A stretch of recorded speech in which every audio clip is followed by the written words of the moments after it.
Hi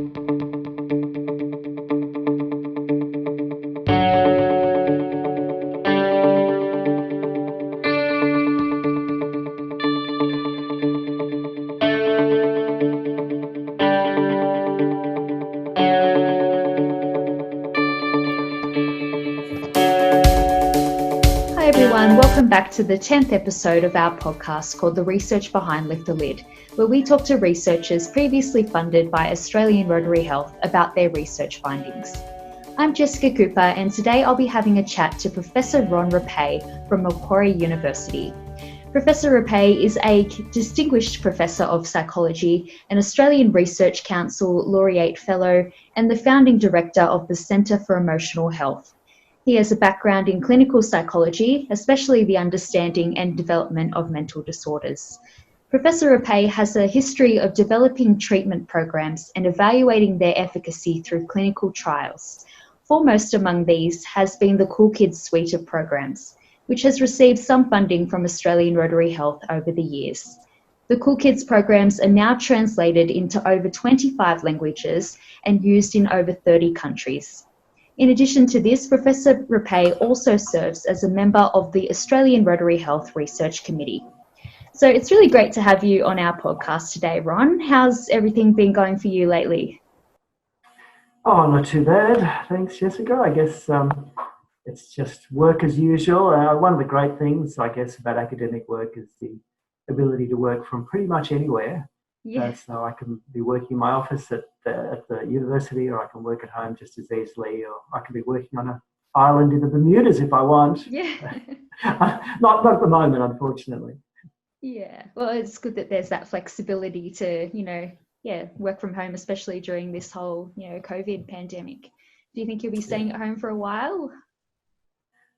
Look, probably. I think I've been saying to a few people, one of the main reasons that I would like to go into the office is human contact and being able to have meetings like this, being able to talk to someone face to face as opposed to this, which is great, but always easier face to face. Yeah. And so that would be good. But at the moment with the COVID restrictions, of course, we can't really meet very much.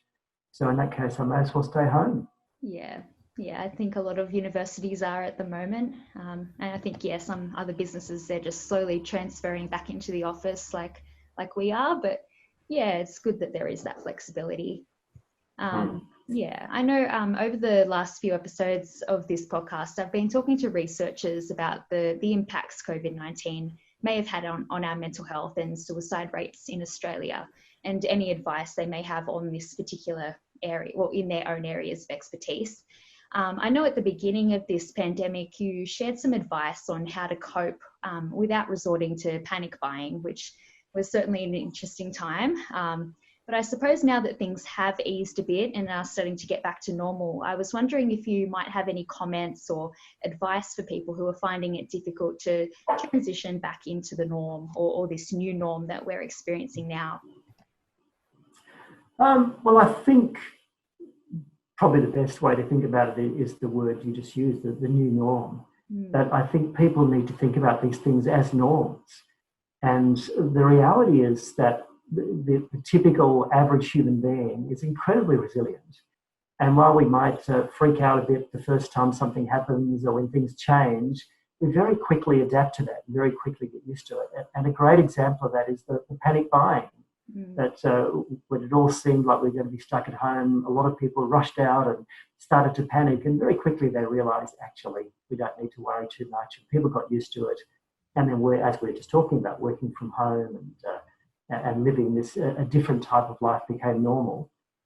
And now we're going to go back to work eventually, or back to our lives gradually, and I guess for some people that might raise some issues or stress or tension, etc. But again, I think the most important thing is just to remind yourself that with time it will become the new normal, and you'll get used to it and it will pass. So I think not panicking, not getting into the panic buying type mentality, but just realising we will adapt, we will get used to it, and then this will become the new way things are done, is probably the best way to get through. Yeah, well, I suppose we have adapted now to these new times as well. It seems, we're now starting to get used to it. So I guess, going back to... And then we'll adapt back the other way. Yeah. I guess we've had quite a long history with you, Ron, and it's been wonderful to see how the Cool Kids program has developed and continues to develop today. It's certainly one of the most successful programs that we've been able to support through funding. So I guess to start off, where did the idea for Cool Kids come from, and what did it look like in the early days?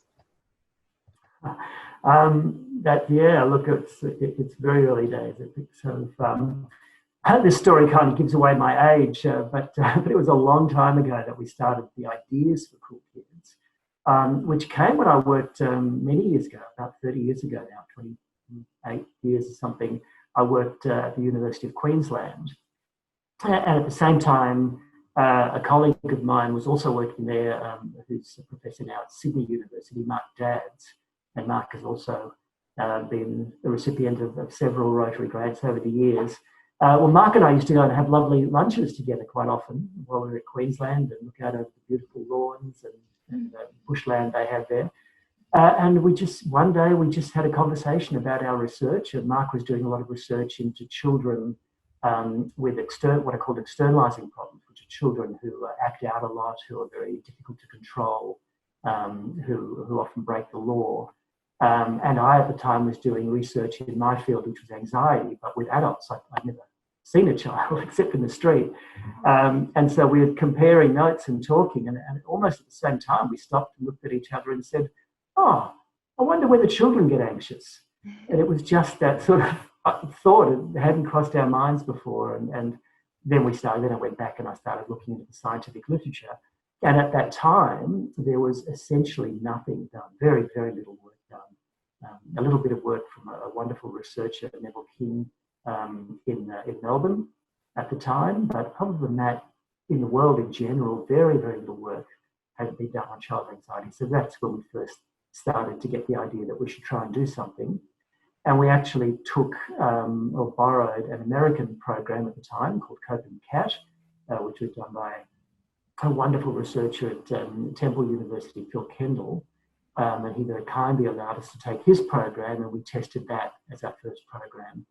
And then we just, from there, things started to develop and morph as we decided to add benefits and change things and modify things. And gradually, it eventually became the Cool Kids program. Yeah, well, it's great. It sounds like it really was the first of its kind. And pretty much, yeah. So as I say, Phil Kendall in America was the only one doing something similar, and then Neville King in Melbourne was working more with children with phobias and developmental disabilities. It's a slightly different type of person, but similar. But Phil Kendall was really the only one in the world at the time doing anything with kids with broad types of anxiety problems. So yeah, in a way, what was the early version we called the Coping Koala, and the Coping Koala program was really the second of its kind in the world. And so I guess at the in the early days, with funding from Australian Rotary Health, what did that look like? When developing the program. I have to admit, as embarrassed as I am, I can't remember the very first grant we got from Australian Rotary Health, but I think it was already at the time when it was Cool Kids. And so at that stage, I had moved to Macquarie University, and I had developed my own variation, my own version of the program, and we called it Cool Kids. And Rotary at those days, it really was just a fairly basic program, and one where, more importantly, didn't have a lot of scientific evidence yet.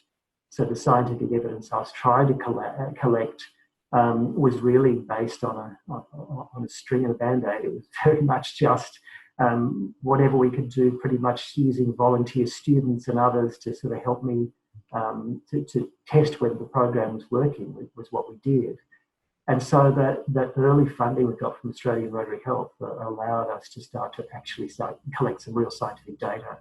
And that's a huge benefit and a huge breakthrough to them setting up the credentials of the program and allowing it to start to grow and develop.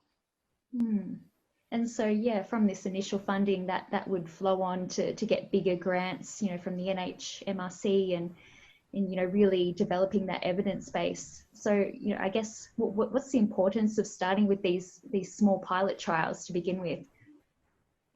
Well, that's interesting. I'm not sure I'd always call the Rotary funding pilot trials. So Rotary gives a good amount of money, which in the sort of the grand scheme of research, clinical research trials, would probably be considered a sort of a small to moderate amount. But there are a lot of research questions, there are a lot of scientific questions that can be answered very well with that amount of money. So in some cases, that amount of money is something that you run a trial in order to then go on and get more money from the Australian government, NHMRC and those sort of places in order to do the study in a bigger and better way. But there are other questions for which the Rotary money is perfectly good enough to answer the question and allow us then to move on to the next step. So the Rotary money it fills a really important niche and is incredibly valuable in the sort of broad scientific context of making sure that these programs and these ideas that we have as scientists actually do work and actually do make a difference. And that's what we need that funding for. Yeah. So I guess, you have conducted a lot of research on this program and that's why it's so popular in other countries. What do we know about the Cool Kids program today and how is it helping real people?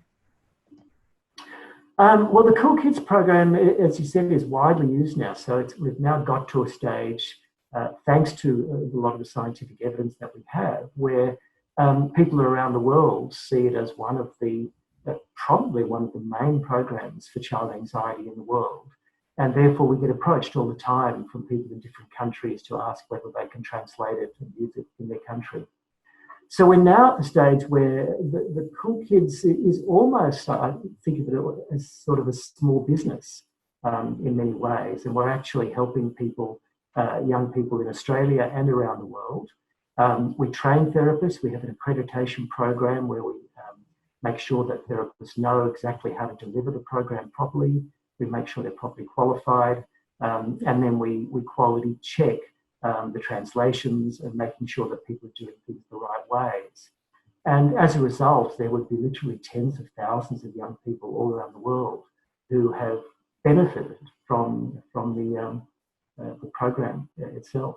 So to give you just one example of in taking that from the global perspective down to the individual perspective, a couple of years ago, I went to just socially with my wife. We went to a play that a friend of ours had put on in the city, and it was a play about bullying. It was based on a bullying book that was popular in schools.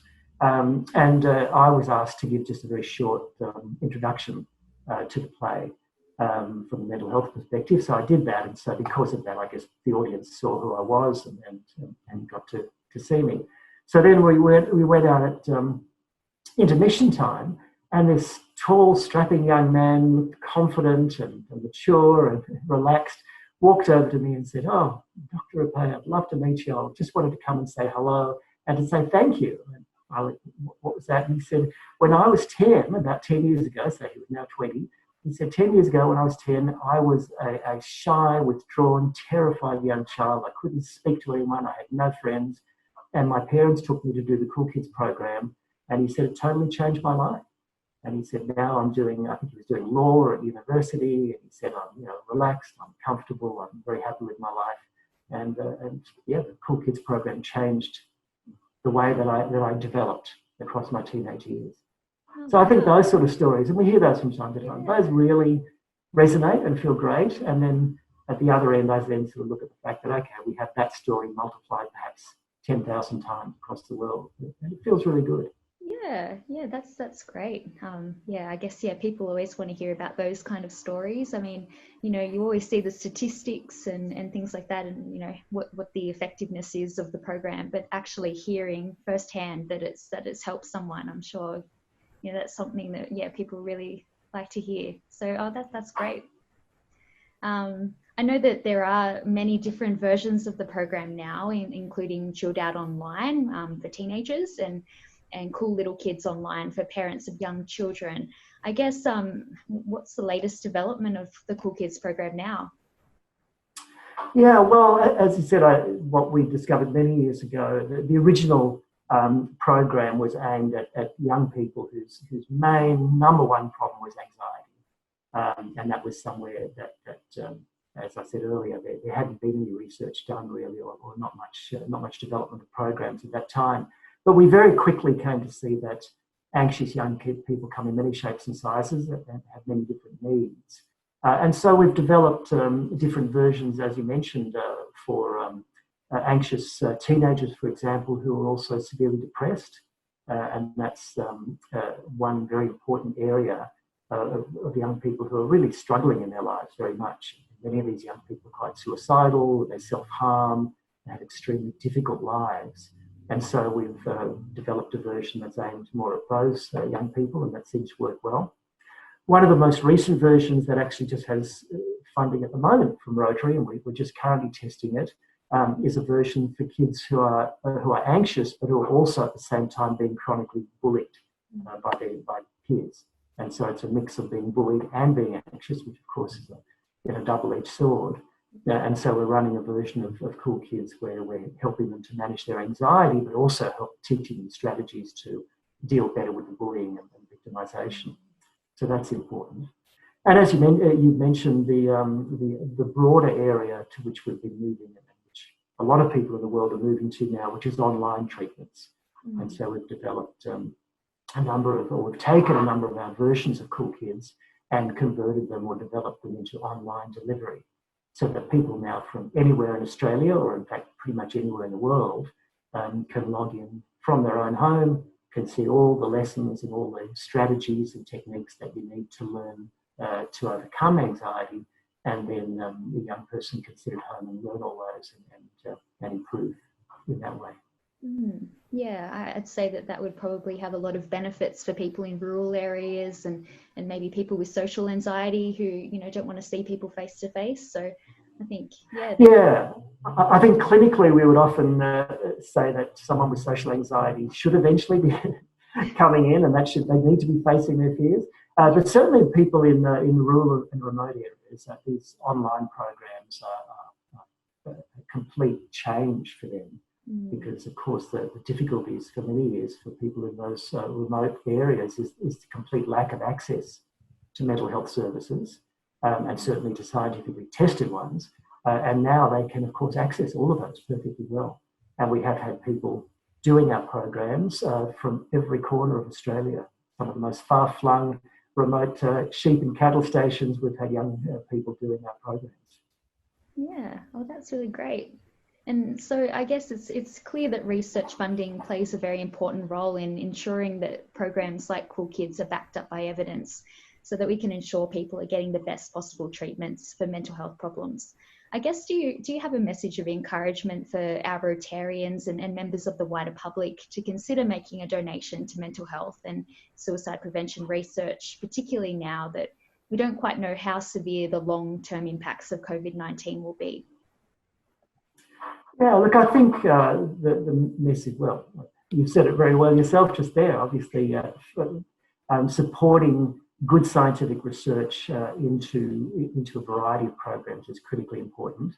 And as I was saying earlier, Australian Rotary Health fills an incredible niche and fits into the context of research funding for mental health in Australia. Mental health is relative to the size of the problem in Australia, it is extremely poorly funded in general, and so Australian Rotary Health really helps to provide a critically important service that's just not filled more broadly in many ways. So it's a very useful strategy. But I think in many ways, the ways to think about it can sort of help perhaps motivate people to support these sorts of projects is to go back to that individual level, like that story I was talking about earlier, and to think about the young person whose life is completely transformed through doing one of these programs. And the reality is at the moment, if you walk into any school or talk to any teacher or principal, they are bombarded with marketing and promotions for a whole range of programs, from picking daisies to all sorts of weird and wacky things. And the reality is it's very hard to know which of these works and which doesn't. And that's the critically important question for us. We can all sit there at home in our own little office and make up a new program, but the question is, does it work?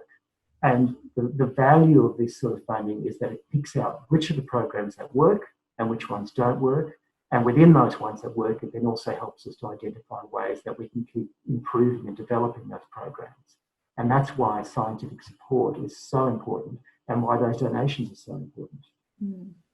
Yeah, well, Cool Kids is definitely a perfect example of, a program that works, and, that funding behind it, that told us that it worked. And so I think, it's a really great story, from an Australian Rotary Health point of view. I think it's definitely up there, one of our best projects. So thank you so much for joining us on our podcast today. It's been my pleasure. I'm going to say it's a two-way street. We're also very grateful to the support we've had over the years from Australian Rotary Health. And it's enabled us to get to where we are, which is to be able to provide these services to young people. Yeah, well, thanks again. Well, that was the 10th episode of our podcast called The Research Behind Lift the Lid. It's always so inspiring to hear what researchers in Australia are doing to make a difference to mental health, and how they are helping us on our mission to lift the lid on mental illness. If you would like to help more mental health research like Professor Rapee's continue, please consider donating to our COVID-19 appeal. We have an aim to raise $200,000 by June 30, so your support would be very much appreciated. Please see the link to donate on our Australian Rotary Health Facebook page. Thank you for listening. Please join us again next time.